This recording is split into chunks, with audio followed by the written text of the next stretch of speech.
ரெண்டு அமைச்சர்கள் பக்கத்திலே உட்கார்ந்திருக்கிறோம்.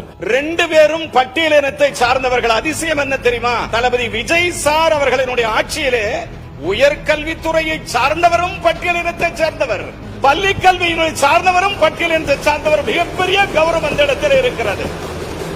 நான் கேட்கிறேன், நீங்கள் ஏதோ இந்த நாட்டிற்காக போராடியவர் போலவும், நீங்கள் ஏதோ இந்த சமூக புரட்சிக்காக வித்திட்டவர் போலவும்,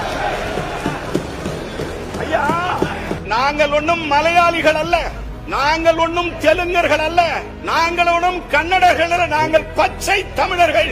மாண்புமிகு சட்டமன்ற உறுப்பினர் அவர்கள் பேசுகிற பொழுது சொன்னார்கள், அவர்கள் சார்ந்திருக்கிற அரசியல் இயக்கம் தான் தாழ்த்தப்பட்ட சமூகத்தை சார்ந்தவர்களுக்கு அமைச்சர் பதவி, அதிகாரம் இவைகளெல்லாம் கொடுத்ததாக சட்டமன்றத்திலே பதிவு செய்தார்கள். நானும் ஒரு கருத்தை சொல்ல விரும்புகிறேன். இது சமீப காலம் ஒரு பூசாரியினுடைய மகனாக பிறந்த ஒரு வெட்டியானாக இருந்த தியாகச்சீலர் கக்கனவர்களை உள்துறை அமைச்சர் ஆக்கியது காங்கிரஸ் பேரியக்கம்.